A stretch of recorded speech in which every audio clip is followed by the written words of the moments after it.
유동열의 안보 전선입니다. 자, 공자님께서도 어떤 사물이나 현상에 정확한 이름을 붙여주는 게 중요하다 이런 말씀하셨고, 그렇죠. 최근에 자유기업원에서도 정명운동이라는 걸 이제 하고 있습니다. 예를 들어 뭐 시청률 이렇게 표현하는 것보다는 자유경제원. 네, 자유경제원, 네, 소비자 선택률 이렇게 표현하면 뭔가 이제 소비자들이 좀 주체적이 된 것 그렇죠. 같고 이렇다는 얘기인데요. 그렇다면은 북한 용어 이것도 좀 꼼꼼히 따져봐야 될 것 같습니다. 맞습니다. 지금 그 북한의 정치 사상 용어나 또 북한의 혁명 용어, 네, 또 북한의 우상화 용어들이 아무런 검증 없이 서스럼 없이 우리 국내 언론 매체라든지 네. 또는 사회 지도층 인사들이 자연스럽게 사용하고 있습니다. 어떤 게 있습니까? 예를 들면 대표적인 게 태양절이죠. 네. 자, 김일성 생일이라는 그렇죠. 네. 매년 4월 15일이면은 이제 김일성 생일이라고 해서 북한에서 대대적으로 네. 행사를 하는데, 네. 그러면 이제 국내 언론들이 다 태양절을 맞이해서 북한에서 어떤 일이 있었다 합니다. 네.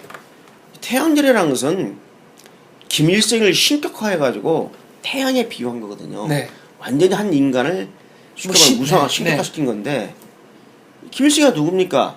바로 북한 주민들을 갖다가 억압 통치하고 인권 사범이죠. 전 그렇죠. 세계 네. 예, 반인도적 범죄죠.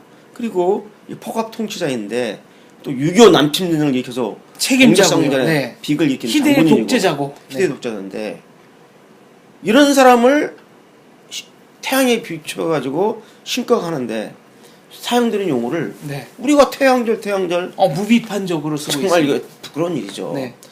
이렇게 해야 됩니다. 정확히 생각하면 이른바 태양절이라고 붙이든지 아니면은 오늘은 소위 북한 태양절. 네. 이른바 태양절이고 김일성 생일날 잔치를 이렇게 하고 있다라고 표현하는 게 정확한 포대죠. 정말 부끄러운 일입니다. 북한 고위 군관부들이나 김일성한테 네. 충성한 사람들이 태양절이지 어떻게 우리 대한민국 국민이 태양절이라고 볼 수 있습니까? 문제는 이런 용어를 쓰다 보면 나중에 북한에서는 아니 니들이 이런 용어 썼다는 거는 이걸 인정한 거 아니냐 이렇게 나올 거고요. 그렇죠. 각 언론 매체가 뭐 네. 신문, 라디오 네. 공중파, 종편이 다 그러니까요. 제가 이런 일이 있었습니다. 제 종편에 출연해가지고 그 김정은이가 금수산 태양궁전을 네. 참배했다. 그래서 제가 그랬죠. 아니 무슨 금수산 태양궁전입니까? 이 금수산 태양궁전은 뭐냐면 김일성하고 김정일의 시체를 미라가 있는 보관하고 있는 네. 보관소입니다. 네. 그런데 북한 당국이 김일성, 김정일 미아 찬양을 우상화시키기 위해서 금수산의 태양궁전으로 이렇게 높이 신격화시키고 있거든요. 그런데 무비판적으로 부입한대로 우리가 금수산 태양궁전, 그럼 대한민국 언론 이 말을 사용하는 사람이 다 북한 김일성, 김정일을 존대하고 받드는 것이 되는 겁니다. 그래서 제가 김일성, 김정일 시체 보관소라고 했더니 좀 우리 시청자들이 보기에 섬뜩하니까 시신 보관소 정도로 합시다. 그래서 그건 괜찮다 라고 한 적이 있는데 지금도 계속 그러고 있어요. 금수산 태양궁전을 참배했다. 정말 이거 빨리 고쳐야 됩니다. 말란 김에 얘기를 좀 더 하자면은 그 시신 미라 보관 비용이 꽤 든다는 거 아닙니까? 그렇죠. 지금 전세적으로 세계적으로 이 미라를 잘 보관하고 있는 기술을 보유하고 있는 나라가 바로 러시아입니다. 네. 구소련. 네. 러시아인데 그 레닌이라든지 스탈린 네. 다 보관하고 있었거든요. 특히 레닌 같은 거. 그런데 바로 그 기술을 도입한 거죠. 그래서 김일성 죽었을 때 북한의 과학자 의사들을 갖다가 거기 파견해서 모스크바로 파견을 해가지고 어떻게 방부제를 해서 시신이 썩지 않고 장기간 보관될 수 있나를 한 거죠.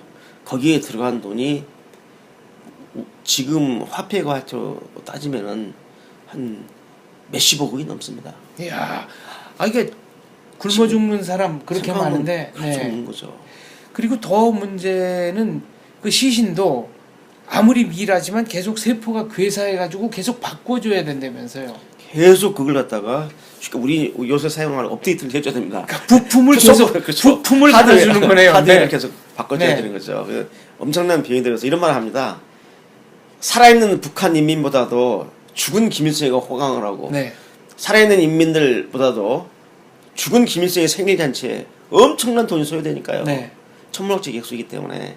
그래서 이제 우리가 통상 말하기를 이러한 북한 집단을 반문명적인 집단이라고 하는데, 그러한 집단에서 사용하는 용어를 우리 언론 매체가 또 사회 지도층 인사들이 금수산 태양궁전 네. 운운해서는 안 되겠죠. 좀 창피한 줄 아셔야 됩니다. 금수산 시신 안치소, 시체 안치소. 금수산이랑 자체도 그것도 높임말입니다. 아 그런가요? 아, 원래는 그렇죠. 예, 그렇죠. 그러니까 금수란 것은 천수, 만수 아, 그런 의미가 포함되기 때문에 고유명사가 그렇죠. 아니군요. 예, 그렇기 때문에 그러니까 그냥 김부자 시체 안치소. 예, 그렇게 그 정도. 예, 네.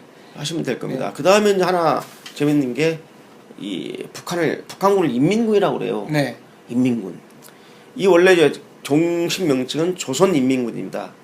그러면 인민군이라는 것은 북한 인민들 이들을 위해서 봉사하는 군대인데 현재 북한군은 이미 수령의 군대, 당의 군대, 김일성, 김정일, 김정을 위한 개인의 군대로 전락한 지 오래고 바로 이 김씨 정권을 받들고 이 정권을 유지하기 위해서 북한 인민들을 억압하고 착취하고 통치하는 최일선 무장력이거든요. 그런데 어떻게 인민군입니까? 인민을 위한 군대가 아니라 수령군이죠. 수령을 위한 군대, 당을 위한 군대. 그렇기 때문에 그냥 북한군, 그 중립적인 표현으로 북한군 하면 되는 겁니다. 괴뢰군이라는 용어는 어떻습니까? 아, 괴뢰군도 좋죠. 네. 괴뢰군이라는 용어는 북한 괴뢰군 좋죠. 네. 군에서 우리 북한도 우리 대한민국 국군을 괴뢰군이라고 합니다. 남조선 괴뢰군. 그런가요? 예. 그렇군요. 네. 이게 정통성이 없다고 북한은 대한민국이 정통성이 없다는 얘기를 그런 식으로 표현을 하는 거군요. 그렇죠. 네. 아니 이러다가 뭐 6.25 남침을 무슨 북한식으로 조선 해방 전쟁 이렇게 쓰는 언론이 나오지 말라는 법이 없는 거 아닙니까? 지금 그래서 이제 제가 이제 그 한국 전쟁이라는 표현을 얘기하려고 그러는데 이 한국 전쟁이라는 표현은 이 전쟁의 주체와 그 책임자가 불분명한 용어입니다. 그러니까 외국의 학자들이 한국 전쟁, 코리안 워라고 하는 것은 이해가 되지만 그 지리적 개념으로 그렇죠. 한반도에서 벌어진 전쟁이다. 정확히 말하면 한반도 전쟁이라고 해요. 네. 한반도 전쟁. 더 페닌슐라. 코리안 페닌슐라 워. 오브 코리안 페닌슐라. 네, 그런 식으로 해줘야죠. 그런데 문제가 뭐냐면 이걸 한국 전쟁이라고 한다면은 바로 한국 전쟁에 대한 책임, 한국이 일으킨 전쟁이 되는 겁니다. 잘못하면 대한민국이 일으킨 전쟁이 돼요. 그 북한의 남침을 인정하지 않는 거기 때문에 6.25 남침 전쟁, 전에는 6.25 동란이라고 그랬잖아요. 동란. 란이라는 거는 이제 동양학식으로 말하면은 국가 대 국가끼리 붙는 게 전이고, 그렇죠. 네, 그렇죠. 국가와 국가 아닌 집단이 붙는, 붙는 게 난이죠. 예. 그 동란이라는 거는 동족끼리. 그렇죠. 대한민국은 유엔의 승인을 받은 유일한 합법 정부가 대한민국이니까. 북한도 대한민국 영토인데 북한이 실효적으로 지배를 하고 있습니다. 북한이라는 반란 집단이 벌여서 6.25 동란이었던 거죠. 그래서 일부 또 학자들은, 일부 또 정치가들은 김일성의 난이라는 게 정확하다. 6.25 남침전쟁은 김일성의 난이다. 김일성의 난. 김일성이 이렇게 난이다. 이런 식으로도 우리가 볼 수 있지만 하여간 6.25 남침전쟁 해야지 그 6.25 전쟁의 책임이 명확히 나오는데 아무 주체의식 없이 우리가 한국전쟁이 참 불편한 용어고 좀 부끄러운 줄 알아야 됩니다. 지금부터 300년쯤 지나서 대한민국 교과서에 이 6.25 뭐라고 기록이 될지 어떤 명칭으로 기록이 될지가 굉장히 좀 궁금합니다. 네. 하나 더 말씀드리면은 이 이제 북한에서 우리 뭐 이남 이북이라는 용어를 사용합니다. 이남 이북. 사실상 이게 우리도 꺼리낌 없이 이제 북한 남한 이 남북한 원래 이제 북한 괴뢰인데 북한 남한으로 대한민국 통일부가 남북 관계를 설명할 때는 남한 북한으로 호칭하게 했기 때문에 남한 북한인데 정확히 말하면 대한민국은 한국이죠. 북한은 뭐냐? 우리가 중립적으로 북한이라고 부를 수도 있고 이제 북한 스스로는 조선민주인민공화국이라는 플레임을 갖고 있던 북한이 국가가 아니니까 그렇게 불러서는 안 되고 북한이라고 이제 봐야 되는데 우리 스스로 북한이 스스로 이북이라 한다면 난 그건 괜찮은데 우리 스스로 이남이라 한 표현은 정말 부끄러운 용어고 정말 우리 국가 정체성을 의심스럽게 하는 용어죠. 어떤 기준 남쪽이라는 뜻이니까요. 그렇기 때문에 그런 용어를 우리 스스로 이제 좀 사용을 자제를 해야 됩니다.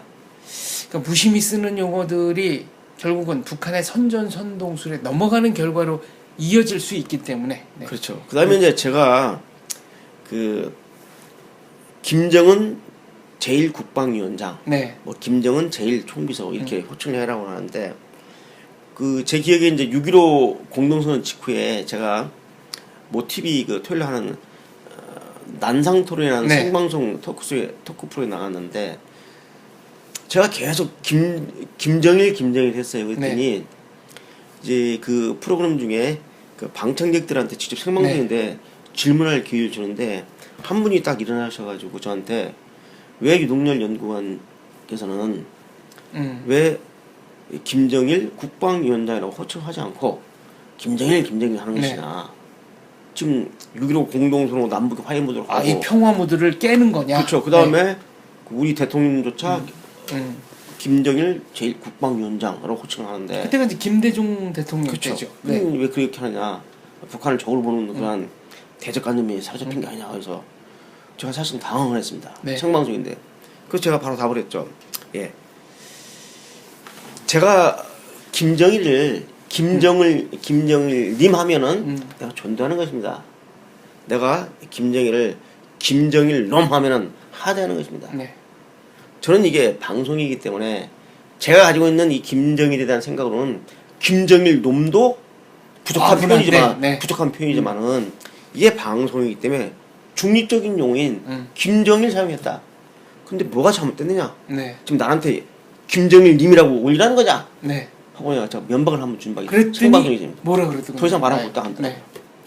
아니 그 중립적인 용어 하니까 방송에서 중립적 용어를 사용한 것조차 호칭을 붙여라? 아니 뭐 지가 국방위원회 위원장이지 그게 뭐 제대로 된 위원장입니까? 방과단체 수개인데. 그렇습니다. 예. 우리가 지금 이 방송에서 좀 이런 용어들을 좀 제대로 올바르게 사용하고 정 붙이려면 이른바 태양절, 소위 태양절 이런 식으로 해야지 그냥 바로바로 불러주면 이 북한의 대남 용어 혼란 전술에 우리가 놀아나는 것이 되고 또 더 나아가서는 우리 스스로 우리 정체성을 부정하는 그런 결과를 초래하기 때문에 사회 지도층 인사뿐만 아니라 특히 언론, 방송인들이 용어 사용해서 유의를 좀 해야 할 것 같습니다. 하나만 더 말씀드리죠. 이제 지금 말씀드린 것은 북한의 우수항화 용어를 우리가 아무 꺼리낌 없이 사용하는 것이고 그 다음에 이제 북한의 정치사상 용어가 있지 않습니까? 혁명 용어들. 예를 들면은 자주 민주통일.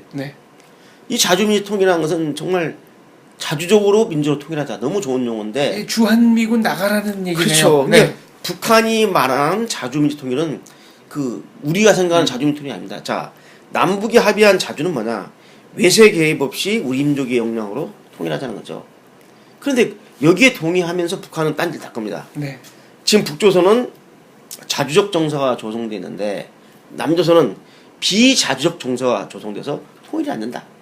왜? 지금 남조선은 미제국주의 식민지다. 남조선은 독립적인 국가가 아니라 미제국주의 식민지이기 때문에 미제국주의 식민지의 그 용병인 식민지 물리력인 주한미군이 남한을 통치하고 있다. 따라서 주한미군 나가야 된다는 미국에 반대하는 좌두화 투쟁을 벌이자. 대표적인 투쟁이 주한미군 철수투쟁이죠. 그러한 의미의 자주입니다. 자, 민주가 뭡니까? 민주적 절차에 의해서 남북이 합의해서 하는 것인데 북한이 이렇게 말합니다. 북한에는 민주적 정서가 조성됐는데 남조선에는 반민주적 정서가 조성돼서 통일이 안 된다. 그 왜 통일이 안 되느냐? 대한민국은 독재 파쇼가 불쌍한 노동자 민족을 억압하고 착취하기 때문에 이 독재 정권을 무너뜨리고 민주주의에 들어야 된다. 의미의 반파쇼 또는 반독재 민주화 투쟁입니다. 그럼 자기들은요? 자기들은 자주국가죠. 민주국가고. 그렇게 아니 생각합니다. 무슨 3대 세습하는데 그게 무슨 민주국가입니까? 아이고 거기서 수령을 뽑을 때 투표합니까? 투표 안 하죠. 투표를 한다 할지라도 국방위원 투표한다 대의원 투표한다 할지라도 99.9%인데 찬성률이 조작된 투표이기 때문에 그래서 뭐냐면 이 민주도 바로 독재 민주화 투쟁 바로 우리 남한 정권을 타도하자는 소리죠. 대한민국 정권을. 자 그다음 통일은 뭡니까? 자주민 통일. 남과 북이 통일하는데 우리가 자유민주체로 통일이 아니라 북한이 말하는 통일은 뭐냐? 적화 통일입니다. 공산화 통일이죠. 그렇기 때문에 우리는 통일하면 당연히 자유민주 통일을 알고 있지만 북한은 적화 통일입니다. 자 그래서 이런 일이 많이 있어요. 그 제가 뭐 세미나에 갔더니 세미나에서 한 분이 그 손 들고 말이죠. 플로에서 질문을 하는데 자기가 대북 사업 때문에 북한을 여러 차례 들었는데 북한에서는 통일에 대한 열망이 너무 강하다. 만나는 북한 주민마다 조국 통일을 해야 합니다. 조국 통일을 위해서 헌신해 주십시오 하는데 우리는 뭐 하고 있느냐? 도리어 우리 그 애국 인사를 꾸짖는 말을 하고 있더라고요. 그래서 제가 마이크를 잡았죠. 선생님, 지금 그 북한 주민들이 조국통일 한다는데 그 조국통일이 뭔지 아십니까? 바로 적화통일을 의미합니다. 지금 선생님이 지금 북한 주민들 적화통일을 하자는 걸 여기 와서 지금 뭐 자랑하고 그대로 하자는 겁니까? 조국통일이 자유민주 통일이 아니라 적화통일인데 당신 도대체 뭐 하는 사람이냐고 했더니 우리 벌겨가지고 슬머시 나가더라고. 이런 한심한 사람이 있어요. 그래서 통일하면 무슨 통일인지를 봐야 되잖아요. 우리가 말하는 것은 당연히 자유민주주의의 통일이지만 북한이나 종북들에게 말하는 통일은 적화통일이다. 네. 한번 그 서경원 씨라고 뭐 야당 국회의원 하다가 이른바 서경원 의원 미립북 사건. 네, 미립북 간첩 사건이 있었죠. 이때 이분이 그랬어요. 자기는 통일을 위해서 북한을 갔고 김일성한테 통일 자금을 주고 왔다. 그러니까 주고 왔습니까? 받고 왔습니까? 저쪽 가서 네. 그 김대중 대통령이 준 $10,000인가 20,000만 주고 왔는데 네. 평화민주당 의원이었죠. 예, 당시에 네. 예. 이분이 이제 그 전농 운동하신 분인데 네. 카톨릭 농민회 운동하신 분인데 근데 이제 제가 이런 얘기했어요. 그래서 우리 이제 자유민주당이 분개를 하고 있을 때 제가 이런 말을 했습니다. 어떤 강연에서 서경원 의원이 말하는 통일운동 하러 갔다. 통일자금 주러 갔다. 그거 맞는 얘기입니다. 틀린 얘기 아닙니다. 다들 놀라요. 그래서 근데 앞에다가 두 글자 접도를 붙여야 된다. 적화 통일운동 하라고 왔고 적화 통일자금 주러 갔다. 이렇게 접도 두 개 붙여야 되는데 그냥 통일운동 하겠다고 하니까 우리 이제 자유민주당에서 크게 격론한 건데 바로 이 통일 문제도 이렇게 봐주셔야 됩니다.